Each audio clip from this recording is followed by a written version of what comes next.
Welcome back to the Star Wars Universe podcast. Here we are. We are 9 days out from the new Kenobi show coming out, and Matthew Carroll and I are continuing his journey through the Clone Wars. My attempt to show Matthew Carroll that Star Wars can actually handle some interesting, deep issues besides just pretty sword fights and spaceship battles, and most importantly, getting ready for the Kenobi show that's coming out in 9 days at this point. We're going to have Matthew Carroll and myself talking about Clone Wars Seasons 5, 6, and 7, and just how we're kind of feeling about Kenobi. All that more after a commercial break we have no control over.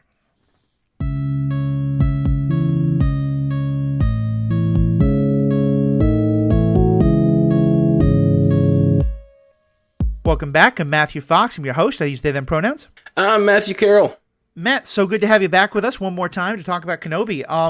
We've been going a little slowly, and I guess you just kind of either got the bug or got really bored, because as I understand it, you just kind of blazed through the last couple seasons. So the abridged version, granted. In abridged version, part of it was a couple things. I realized we only had 2 more weeks, and there were only 3 seasons, and each of the last 2 weeks I've done 2 seasons, so I was like, I guess if I just blaze through the last 3, we can do it in 1 episode, and I'm going to try this week to watch the 3 movies again, even though I've seen them before a few times. I just haven't seen them in years, so it'd be nice to see the movies, especially after watching this and watching season 7 and seeing how it interacts with Revenge of the Sith or whatever like that.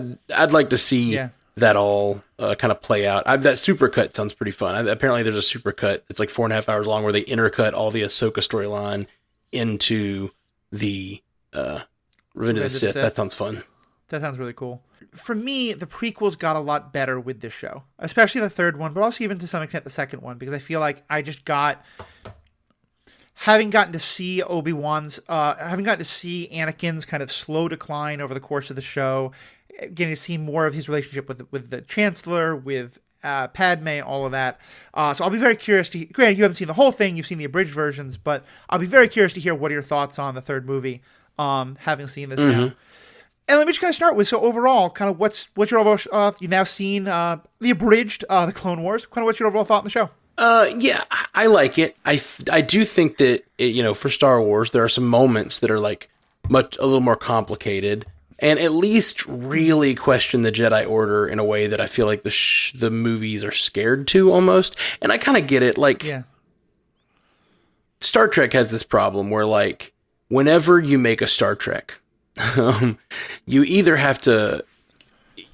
this colonist version of the Federation that's going around like telling everyone how perfect you are, or you're like making the Federation too dark, or like bringing, like you're destroying people's ideals about the Federation that love the show. And so there's this weird thing where, like, if you really question the Jedi too much, does it like make you unlearn your love of Luke? And like, and the original stuff, like you kind of want to love the Jedi. I think, and this is my personal opinion, that they're trying to introduce some more complexity and be more questioning of the sort of authority of is the Jedi. And I think in the beginning, I think the story, especially the first 3 movies, are a pretty simple. This is lightness, this is darkness. Follow the light, don't follow the dark. Like, that's what the story is, and I find that a little reductive when it comes to morality. Clearly, in Clone Wars, they at least, I don't know that they necessarily reach the point where they really make it more complicated than that, but they do show you why Anakin is tempted by the dark more so. They show you why so often the dark feels practical. You know what I mean? Like, it's like, and the thing is though, like, in many ways they're right. You know what I mean? Like, they're looking at it and they're like, yeah, we could have avoided this if we just, whatever, kill the bad guy instead of imprisoning him or whatever. Like, it sort of comes down to the Punisher Daredevil conversation on the rooftop, where it's like, at times you having that same conversation with Anakin and Obi-Wan, where it's like, no, why are we not just doing the thing we need to do to stop the bad guys? And it's because if you do, and I guess in that way it's sort of beautiful, it's because if you do that, you become the bad guys. You know what I mean? And that's what happens to Anakin. Like, he is an example of that, like, sort of superhero. I'm kind of blending genres here, but it's that superhero idea that, like, Matt Murdock keeps himself on the line by never killing. Like, Right. and Anakin doesn't understand that, and he crosses the line and becomes the Punisher. And what is Darth Vader if not the Punisher? Yeah, I think it's a really good way of saying it. First, in terms of the first kind of point you're making, I really like that. I'm kind of thinking now that in some ways George Lucas and Gene Roddenberry I think are very similar in that they both create these kind of. Star Trek is a more traditionally utopian world. Star Wars is kind of about a world that is remembering the utopia of the Jedi. And Star Wars is about the dystopia afterwards. But in both cases, they sort of create the Federation or the Jedi as this like right, moral, good, pure organization. And then later writers came along and started to be like, okay, that's cool, but let's start to play with that a little bit, And like in Deep Space Nine and Discovery, they start really getting into more like, okay, but actually is this colonization? And like, what are the problems with the Prime Directive and stuff like that? And kind of the same thing in Star Wars. And yeah, I really like what you're saying, because to me, and it may just be like this hit me in a different way. I always found even the original trilogy a lot more complicated than black and white, like good, bad morality. Because to me, the idea that it introduces is that you can be fighting for what you think is good, but when you let yourself start hating the bad and acting entirely out of that hate for the bad, that's when it's possible to sort of become, because you're not you're not holding yourself to lines, know? And to me, what I kind of think the next era, the Clone Wars era, does is to say, okay, that's true. But also, if you're too rigid about the lines you're supposed to be holding, that can start to be even more, just as problematic, if not more so. Yeah, except, and so the truth is, they say all that, but then he's still going to become Darth Vader. The guy who's the questioner. And I mean, the show becomes more Ahsoka's show as it goes on, especially, obviously, the last 4 episodes are Ahsoka's story during Revenge of the Sith. So, and really the last season even, I didn't get through all of it, but I watched more than was prescribed to me on the list. I watched a few of the like episodes where she's like getting to that mechanic character and her sister. But well, let me just jump in there because what you're saying about like I actually think Anakin proves this point, because to me, I'm not saying that the show is saying you have to follow these rigid lines or else you become a problem. It's more that like if you teach someone that the only 2 options are to follow all of the rigid exact lines or to fall to chaos, then yes, someone's going to fall to chaos. You know, it's kind of that like the person who's had this like incredibly rigid, have to be a virgin till marriage, never think sexual thoughts, and they leave that, and they're like, well, now I have no morality. Yeah, no. I believe me. I'm a man who did that very thing, who left a church and then had to decide on my own morality. And like, it wasn't that I have no morality, it's that I have to figure out what to base it on if it's not based on an ancient book or whatever, like, because you hadn't been given the tools to figure it out for yourself. Exactly. And I think that's fair. I think that's really good. I love that idea that the Jedi Order is just like, they're generally trying to do good things, but they're very wrong. I still think that the show itself, or like the movies that have been produced, with minor exceptions here and there, are scared to just like really say that. I may be missing a place here or there, but like I feel like the show, they're still, just like with the Federation, it's scary to just say the Federation bad, like really. And they start to question that, like in TNG with the Maquis line. Sorry, I'm getting off on a different universe, but I think there's a reasonable fear to like, and I think that's the fear in the world too. Is like it's hard to say. I'm getting all confused because I'm thinking about Star Wars, Star Trek, and my own journey away from my own faith, and so it's like, I think about my own faith, and like there's still a little bit of me in my life that's like, well, I'm not gonna like go so anti-religion, but even though I don't like, but part of me really wants to, like. Yeah. No, I think you're right, and I do think there is one Star Wars movie that does it, but I think The Last Jedi. I was going to say The Last Jedi, and look at how The Last Jedi was received. But also, I think you're right, it's across fandoms, because Falcon and the Winter Soldier raised the idea that what if even the perfect Captain America, not a biased bone in his body, but there's just some parts of racism he didn't understand, and so him and Bucky put Sam in this situation that maybe they could have better understood. Like, that got a huge amount of pushback. Last Jedi got and yeah, it's funny. So it's like I this is all totally agreeing with you. I think like I think what happened is they made The Last Jedi. They got a whole bunch of pushback, and then they and they were like, wait, never mind. Jedi's good. Jedi good. And that sucks. That really sucks. And that's why I really like Jedi. Last Jedi is my favorite.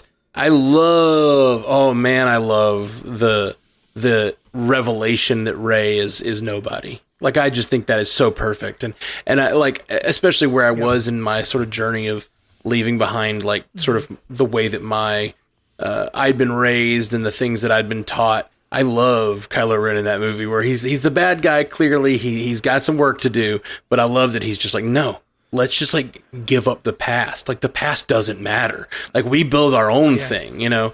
And I love how excited he is about it. And I love that.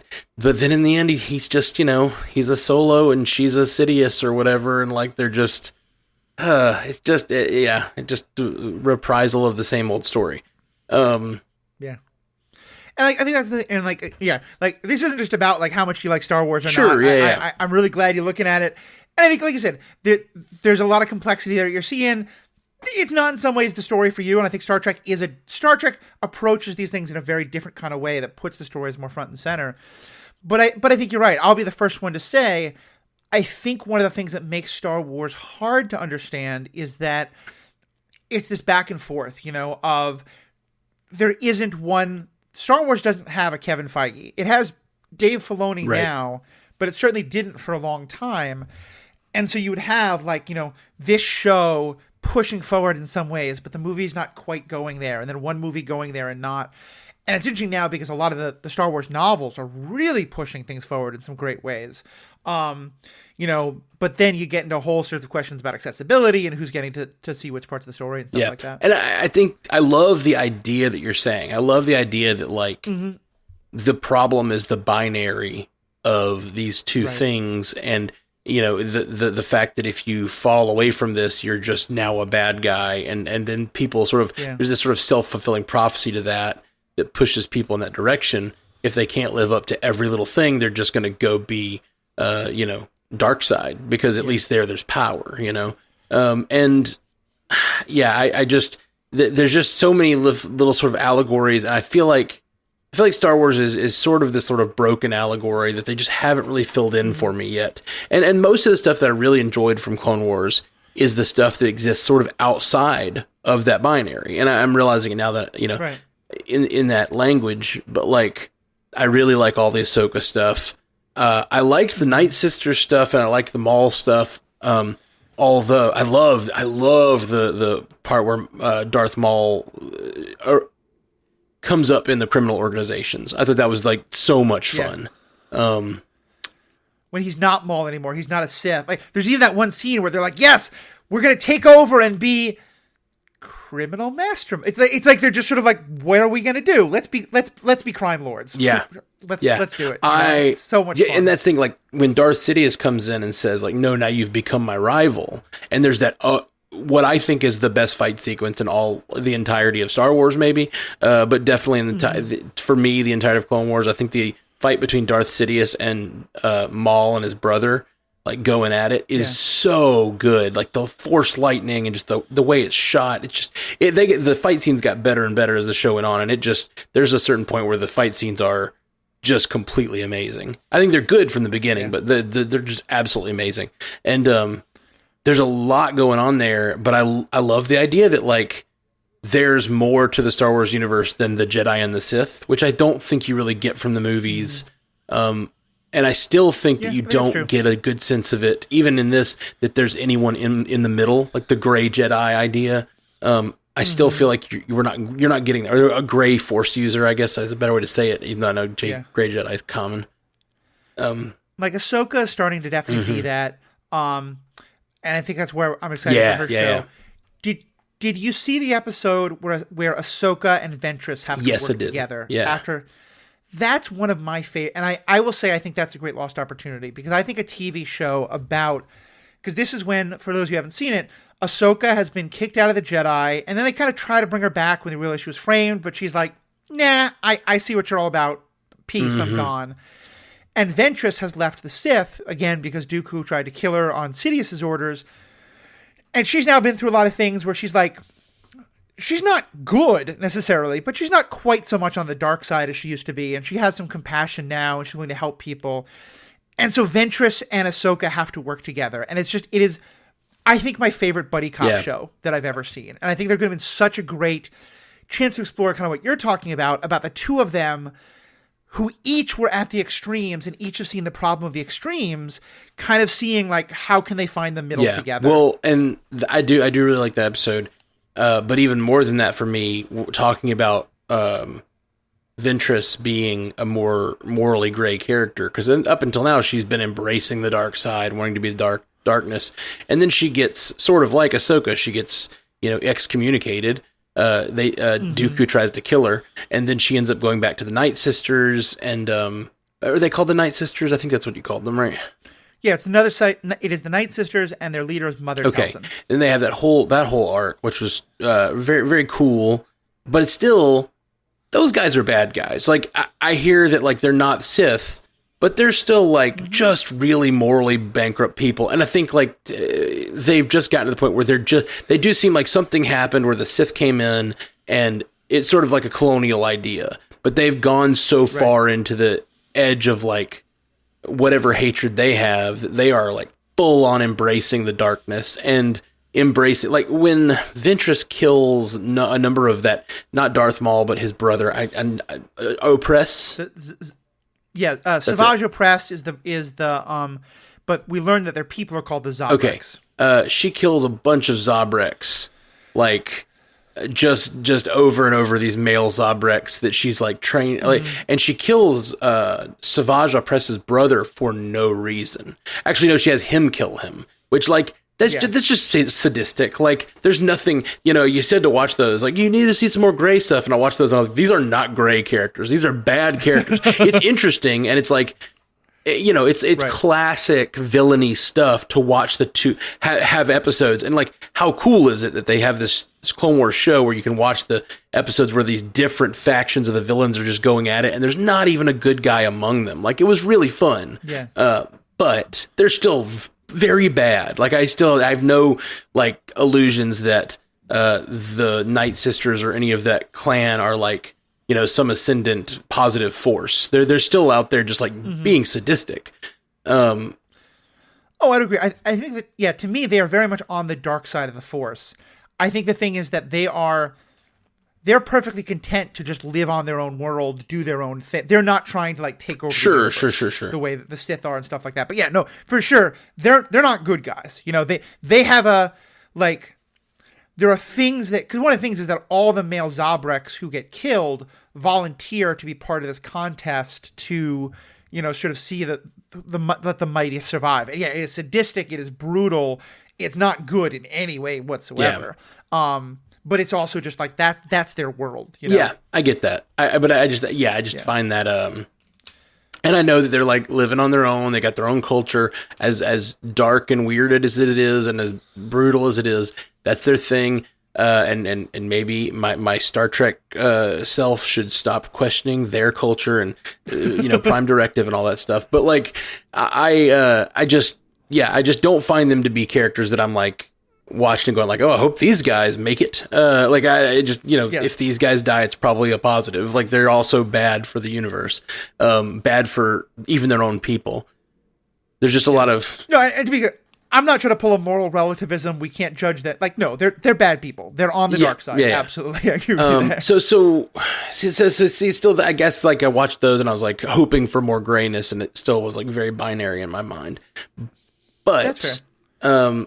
The stuff that I just really enjoyed a lot of those dark episodes, and I really enjoyed the Darth Maul arc where he becomes a crime lord is my favorite, probably. I really, really love I love how quickly he owns the galaxy. Like, I just love that he's like, well, Sidious has been working behind the scenes to build up power in the galaxy, right? That's like literally the entirety of the thing is just Sidious has had this plan, and he's been slowly working through politics, and Darth Maul just comes in and he's like, all right, I own all the crime syndicates now. And then he goes like, all right, now I own Mandalore and 20,000 other worlds or something like that. He's just like, he almost consolidates this huge portion of the galaxy under his sort of shadow control, very similar to Sidious, what Sidious has done, but he does it so quick. And like Sidious comes in and like takes him down because he's become a challenger, but a legitimate challenger, but not only in like,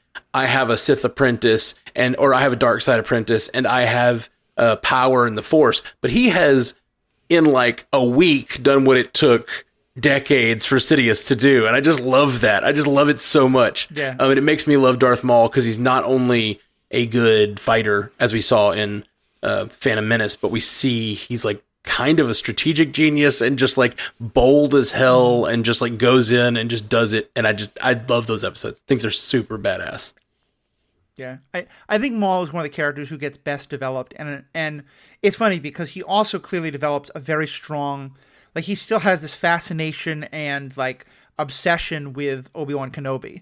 That's that kind of like, you know, not that I think this subtext was intentionally there, but it's a definitely like, look, Maul, we know you want to kill Obi-Wan. You probably also want to kiss him at some point too. We get it. You know, it's that level of just like obsession, and I don't think we're going to see Maul in this season of Kenobi. I don't think we should. But I will say, if you wind up watching Star Wars Rebels, the next show, which I think is kind of the pinnacle of Star Wars animation, you get a lot more of Maul too. Is there a lot of Kenobi in that show? No. Kenobi is talked about quite a lot, and there is one particular episode in which Kenobi appears, and things with Maul happen. I don't want to spoil it all the way, but I'm just curious how much you did. I didn't know if I should try to watch it before. No, especially because that show happens after this show. Oh, okay, great. That's great. Because I think this show is going to happen when Luke is still like 8 or 9 or 10. People who've watched all the trailers are probably yelling at me because we probably do know exactly. I don't, because I haven't been. I like knowing as little as I can going into the show.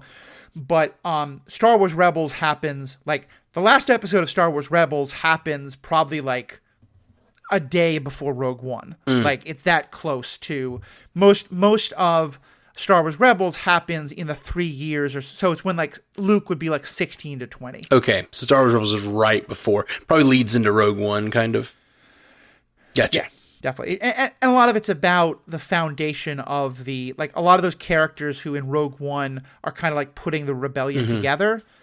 A lot of, like, you start to see those people beginning to come together in that's fun. Especially, I mean, you see this a little bit in Rogue One, but like those characters that like we see in A New Hope or whatever that are like gathered around a table that we barely get to know. It's kind of fun to have a show that's, yeah, that's fun. I didn't realize when that one happened, so that's cool.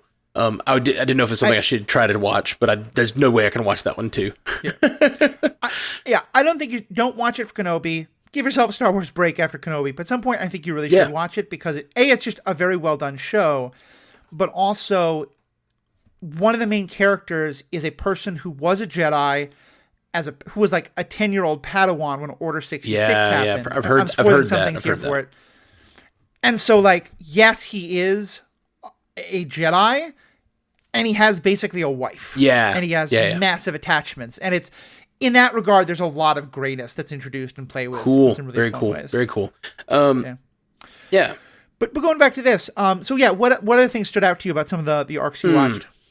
I guess that's the big stuff, especially considering what we're really talking about. I want more Ahsoka. I can't wait for the Ahsoka show because I do think there's a big opportunity for her to have the realizations that we're talking about. I think Luke gets there a little bit especially with Last Jedi. But I think it's a little undone, and I think Luke kind of hits on the same stuff that like the Jedi were, like it was fine for a time, but it was like, they were the hubris and the Stark lines and stuff. Like I think there's a little bit of that in Last Jedi, but I think an Ahsoka show could really explore that, and I just hope they have the balls to. Me too. And it's funny too because one of the things that is being established as well is that, and the High Republic books are really doing this well because they're set about 300 years before the Clone Wars. I think they're going to be over a long period of time, but they're set maybe like 250 years to like 100 years before the Clone Wars and the prequels.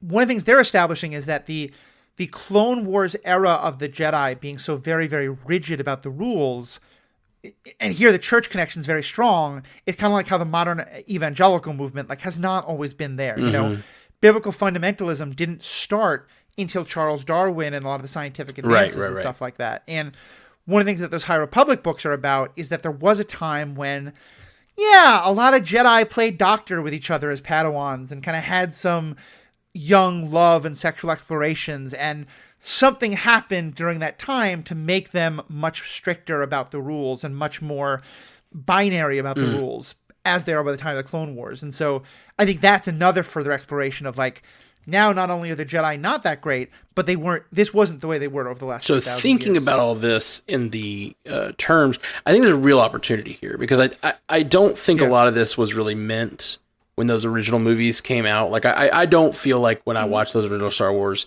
there's a lot of that, like, it feels like when Luke leaves his training, like, it's just, he's risking it, you know, like, he's risking his training. And he needs to become a light side warrior, a Jedi, before he can face off with Vader. And he loses his hand because of it. Like, it doesn't feel like he's there, like, trying to insert anything about this sort of lack of binary. But now, thinking about it from that perspective, I love where we are in the story, because like you have a real chance, especially facing today's world, because in today's world, you do have this like bifurcation of our culture. You know what I mean? Where there's kind of two sides that are extremes. And I mean, like I like the idea of telling a story about people from different sides trying to understand each other, or trying to like, maybe what bring balance to the Force is kind of like, you push people too far out to the edge of the seesaw, it gets real unbalanced. And we're seeing that in our world today on a very different like metric, I would say. It's very hard to draw these comparisons in like a very like, but you see what I'm saying? Like you push people out. Like if you got a spectrum of people that are light and dark and gray, and they're sort of in the middle, and like lots of like different kinds of people, you sort of have this.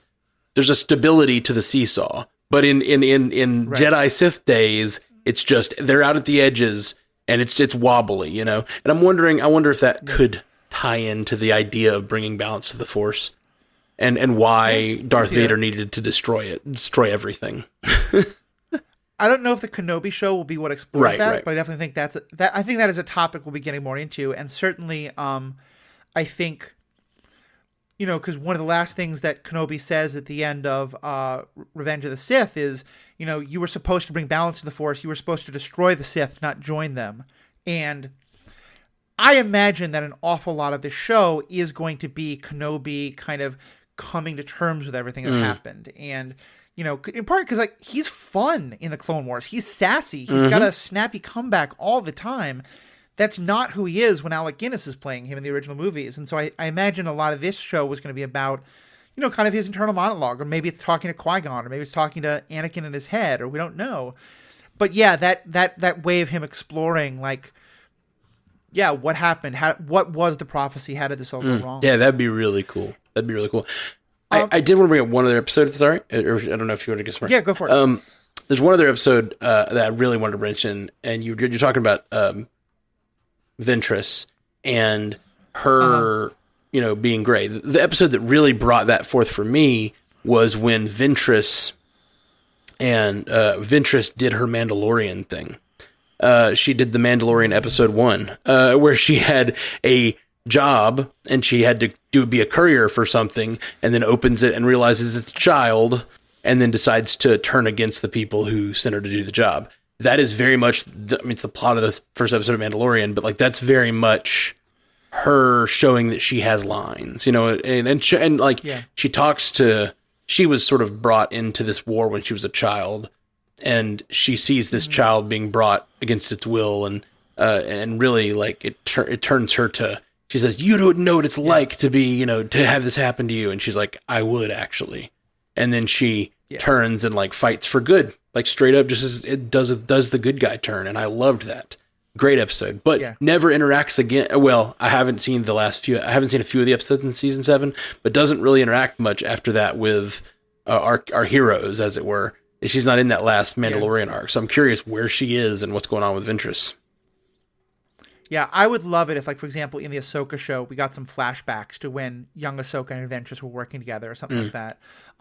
There is a canon novel about Ahsoka, about Ventress, where she is, again, kind of, I think in that novel, she's very much in that gray place you're talking about. She's left the dark side behind. I think even, like, what you're saying, like, she kind of has, like, she's sort of in this, like, I think she, like, yeah. By the time of the episode you're talking about, like, I think she would say, yeah, the Night Sisters were a little too dark for me. Like, what we did on Zabrak was a little too dark for me. But she's in this but she also sees all the moral hypocrisy of the Jedi. And I think she's in a place of, like, there are some powers the dark side has that are not the worst things in the world. And, you know, kind of, what can you explore and not explore? The book Dark Disciple, is that it? Yeah. The novel Dark Disciple is about her and a Jedi working together to try and kill Count Dooku. And it's really about the two of them kind of falling in love, among other things. And there's romance in the novel. It's well written, which is amazing to me in a Star Wars novel. Although the new Star Wars novels have been so much more adult, not like porn, but just like not as like childy about concepts like love and romance and things like that. Kind of like how, like, you know, Will Riker was kind of like, you know, the player of the Star Wars universe, but it's still always like he always falls in love with everybody every time, you know, or Geordi falls in love, but you get to Discovery, like, people hook up. There's a lot more of like a complexity about relationships for sure. Discovery. I think same thing in these novels. Yeah. But yeah, so I think I'm hoping we get more of the Ventress story, because I think in many ways she might be a lot of the character you're kind of looking for. Yeah, that'd be rad. As I said, still pretty dark for me, but but I definitely that was one of my favorite episodes when she does a good thing. Like, it's really like one of the first, you know, and it's funny. She's in like season 1 or 2. She fights Ahsoka, and from the very first time she fights Ahsoka, and she's like the servant of Dooku, I was like, I like Ventress. I was like, I don't know. Yeah. Like, I think Ventress is gonna like not follow Dooku forever. And sure enough, like they did a good job of making her character like kind of fun and like charismatic enough, I guess, to like sort of support the weight of her, how evil she was. And it's just, you're looking at these two little girls, you know, you're looking like Ahsoka and Ventress at the beginning. These two little girls are fighting, and it's like, they're just pawns in all this, you know? So it was nice to see her kind of get her own story. Yeah. And I think that's why the two of them together, as both, like, we were pawns of these larger groups, and maybe these groups taught us the extremes. Like, yeah. I totally agree. So let me kind of close with, and this is a big question for sure, but I think this is kind of the most important question about Kenobi coming out of the Clone Wars. You know, in the original movies, Obi-Wan clearly carries a lot of guilt, and he says, you know, I thought that I could raise Anakin the way Yoda raised me. I was wrong. And he kind of like blames himself for Anakin falling to the dark side. Do you think he's right?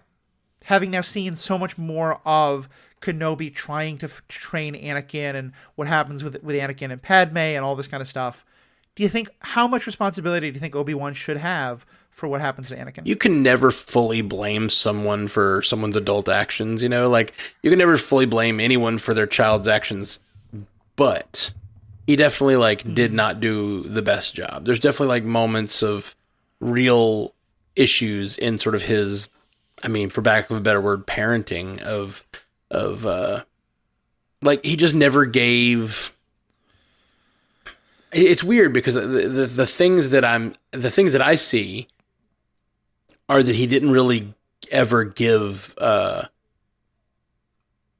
Anakin boundaries, but at the same time, that's the exact thing that we're talking about as part of the problem with the Jedi. So it's kind of weird. It's like we're like saying that.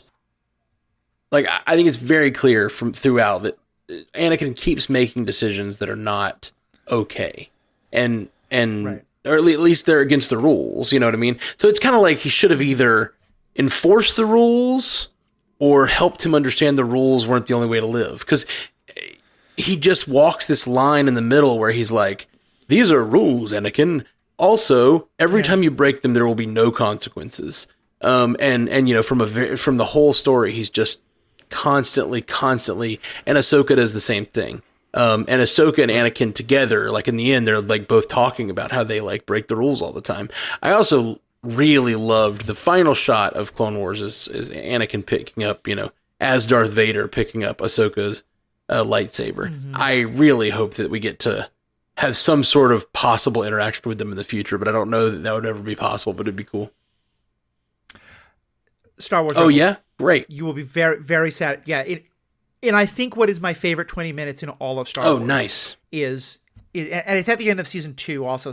And those seasons are like 12 episodes instead of 20. Actually, no, they are pretty long. But yeah, so it's end of season 2, you will get, I think, very much. Okay. I will absolutely watch that. So. Well, yeah, and I think the points you're making are so there. And it's funny because we're both church people, and it kind of goes back to me about a lot of how the church teaches things. Like, because we were saying about the kind of difference between rules and boundaries. It's the difference to me between saying, like, don't steal or else God will be mad and you'll go to hell. Versus, hey, talking to a kid about, hey, how important to you is it that you get to play with your toys? How do you think it would feel if someone took away your toy? Okay, well, how do you think it would feel if you took away someone else's toy? Like, it's the difference between telling someone an arbitrary rule, and I think especially this happens in the church around, like, sex or stuff like that. The difference between the church sex ed that's like, sex is bad, wait till marriage, don't ever think about it, all of it's bad, versus some of the kind of more liberal church ideas of like, hey, let's talk to you about how your body is sacred and consent is sacred and important, and how do you make good decisions about your body and what you want to do with your body with other people. And like, to me, I think that's where, if Obi-Wan had not giving Anakin the safe sex talk necessarily, but just more of a like you said, there had been some consequences, but also some more of an understanding of why these rules are there. It's funny. It's a weird analogy, but I often joke about it's not really a joke. I think it's true. Marijuana, right? People call it a gateway drug, and other people say it's not a gateway drug. Shut up. And I always say it is a gateway drug. It absolutely is. But the reason it's a gateway drug is because it's illegal. Because you go to the drug dealer down the street and he gives you marijuana for the first time, and then you go, that wasn't so bad. Why was that bad? Like, marijuana's great. And then and so all those people who said cocaine and marijuana are both equally bad, you're like, well, if marijuana's not so bad, why not cocaine? Why not heroin? Why not whatever? And then, like, you go down that road. Like, I think it's a gateway drug because it's illegal. It's not a reason to make it illegal. It's because it's illegal. Because you, like, set up a whole system in your life where you start to realize, like, these guys told me marijuana was bad. It's clearly not. Now I listen to this guy more. Now I listen to this drug dealer more than I listen to whoever told me that. Yeah. Like, it happens to teenagers all the time. And if instead you had a conversation with, like, it's really bad for your brain until you're older, and like, like, you were honest with it, it's a lot of fun, but it's this, like, whatever. You can have these, like, kids can take more nuanced conversations, I think. And I think it's important for them. And, like, I kind of see that with the dark side, like what you're talking about, rules versus boundaries or whatever. And Anakin's like, well, they told me dark side is bad. Killing is bad. Hating is bad. But then I did it and I saved this person. That didn't feel bad. Right. And then he starts drifting towards the dark side. And I mean, like, he's been doing that and there's been no consequences, and no hard lines have been drawn, and he kept training him to be a better and better warrior while not teaching him the Jedi rules. And it's like, I don't know. It's just there's a lot there. There's a lot to discuss there.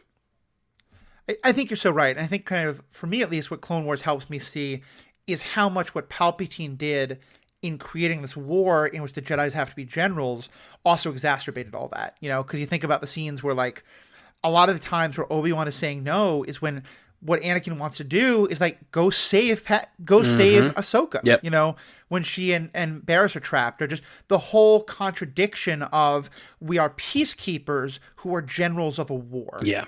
And to me, I think the other thing, and actually, let me phrase this as a question for you, like, especially in terms of, like, the permissiveness that Obi-Wan of never sort of setting boundaries. By those last seasons, I think it's very clear that Obi-Wan knows that something's happening between Anakin and Padme. Like, there's practically a, like, okay, there's a kind of sock on the door episode almost. I guess I didn't see that episode. What? So I mean, it must for whatever reason, that one wasn't on the, because I did not, I barely saw Padme. I don't know what, for whatever reason, those were not in the episodes to watch for Obi-Wan. Yeah, so if there's an episode you recommend, I'll definitely check it out. Well, so actually that's a good question then. how much do you think Obi-Wan knew about Anakin? I don't have any sense that he knew anything. Well, I think there might have been like a teasing here or there, like, Anakin, or like that kind of like thing. But I didn't really get a sense that like he thought that someone's going. They're like married, right? Like at that point, because they have been. Yeah, because I've heard them mention it. I've heard Anakin and Padme talk in an earlier season because they get married in episode 2, correct? At the end of the second movie. Yeah. See, it's been so long since I've seen the movies. Like I was kind of. But yeah, I didn't really get a sense of that in the later seasons. But honestly, like it's weird that I was following this guide of like episodes to watch for Obi-Wan, and the last season's basically all just Ahsoka, and then the second to last season, one of the only arcs it had me watch was the Yoda arc where Obi-Wan barely appears. So I was like, well, I mean, I'm getting a sense of what the story is regardless, but I didn't really get a lot of Obi-Wan for a lot of the chunks I watched this last week for this podcast. Basically, there wasn't much Obi-Wan in my Clone Wars. I'm curious. I'm now very curious about who designed that, because there are definitely some episodes I would have had. Because to me, I think one of the most important things that the Clone Wars sets up is that Obi-Wan did know about Panakin about Pat. That's just a great word. At Obi-Wan, and maybe he didn't know they were married, but he certainly he knew that there were feelings there and that something was happening. But that part of why he didn't step in and make it stop is because of Satine, because there's a part of him that still that he just it's that kind of thing where he just can't bring himself to forbid Anakin to have what he couldn't have had with Satine, because it's just he can't do it, and I kind of hope that that's going to be explored a little bit in the show, that there's going to be some memory of Satine and some feeling of I'm curious because, I know Filoni is taking over a lot of this stuff, and I'm really curious because, we go back to a conversation we have on the MCU cast all the time. Like, how much do you rely on these shows versus the movies that everyone's seen? You know what I mean? Like, I have a feeling if we get a line about Satine, it will be really short and it'll be kind of expositional, because I feel like, unless we get some flashbacks, I guess, but I just feel like so few of, I know there's Star Wars fans, but then there's general audiences, and how much of this show is going to be made for Star Wars fans and how much of it's going to be made for general audiences. So I don't know. It's interesting. Yeah. No, I think it's a good question, especially because, like you said, the movies, I think the MCU movies very rarely acknowledge things from the shows. Kenobi isn't a movie, it's a show, but you're right, the Disney Plus shows, I think, are much more official than the animated shows from 15 years ago. And I think there's so much from these shows that I think actually Star Wars has done a better job than the MCU of the way, like you said, Bo-Katan appears in Clone Wars and now is a major character in The Mandalorian, and this whole story of what happened. Well, that'll happen around the same time that MCU started doing it. That came out actually, I think after WandaVision, which is they're starting to do that crossover thing where they put these and. Yeah, but I think.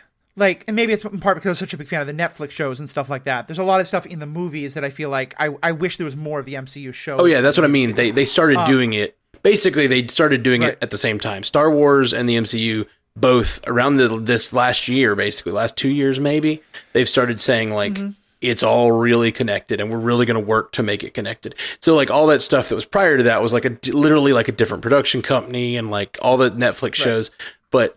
Now we're getting stuff like WandaVision and Falcon Winter Soldier and Loki, and it's all going to very much crossover. As I think Multiverse of Madness clearly showed. They're crossing that stuff over. If you have not seen WandaVision, Multiverse of Madness almost doesn't make sense, at all. It's very strange. Oh, see, to me, I think Multiverse of Madness did a very bad job of honoring all the stuff that happened in WandaVision. I agree I don't want to get into spoilers, but I agree from a character perspective, that's a very good criticism. But from a exposition perspective, Multiverse of Madness did not hold your hand to be this is what happened in WandaVision. They just jumped in and assumed you kind of knew. And if you didn't watch WandaVision, Multiverse of Madness, from an expositional standpoint, makes no sense almost. Yeah, that I would totally agree with. All right, so I think that's probably But anyway, so yeah, that's I'll be very curious to see what they do with Satine, because you're right. I don't think they're going to expect you to watch Clone Wars. I think kind of like they did with Bo-Katan. Like you could watch Bo-Katan and all the Mandalorian stuff, having no idea that she appeared because they basically just reintroduced her. Yeah, for sure. There are two characters who I think might show up in Kenobi. One is Qui-Gon, and frankly, I think it's possible that Liam. You know how there's always kind of a surprise casting. I think it's possible Liam Neeson, especially because Liam Neeson did the voice in the I heard show that. we're talking about. I think it's also possible that we'll have Satine in some way, either as flashbacks or maybe that he's like kind of talking to Satine in his head in some way. You know? One thing I didn't get from Clone Wars, and I was shocked that I didn't get it, especially when the ending ended where it did. I thought we were going to see the destruction of Mandalore. Like, for sure, it had to happen because, like, Mandalore is destroyed a long time ago, according to The Mandalorian. Like, the Mandalore was destroyed, and it feels, the way they talk about it in season 1, it feels ancient. Like, this ancient thing that happened, and we're the last remnant of Mandalore. Like, it just feels so ancient, and it turns out it was, like, whatever, 20 years ago. And, like, I just feel, as I was watching that last episode, and there's all this political upheaval, and there's battles happening in space over Mandalore, I was like, something is going to happen, and this planet is going to be destroyed. Like, I thought even maybe, like, something is about to happen that is going to inspire the Death Star, or something like that. Like you know, I was like, this is crazy. Or, you know, we know the Death Star is going to exist shortly. I don't know. Anyway, the Death Star connection, whatever. But, like, I'm just saying, like, I thought for sure something is going to happen to Mandalore right now that is going to destroy it, because that's what has to happen for the future. And I thought Bo-Katan had kind of, like, she had was a traitor to her people, and then you see her in the future. I thought that was going to make her a really fascinating character, because I thought her betrayal was going to play into the destruction of Mandalore, and that was going to leave her in a place of, like, I did this, my sister was killed, then my world died, and it's all my fault, and now she's out there trying to rebuild Mandalore for that reason, you know? And then that didn't happen. I'll be the first to say, I think one of the biggest flaws in Star Wars, and in some ways I think this started by setting the Clone Wars when it did.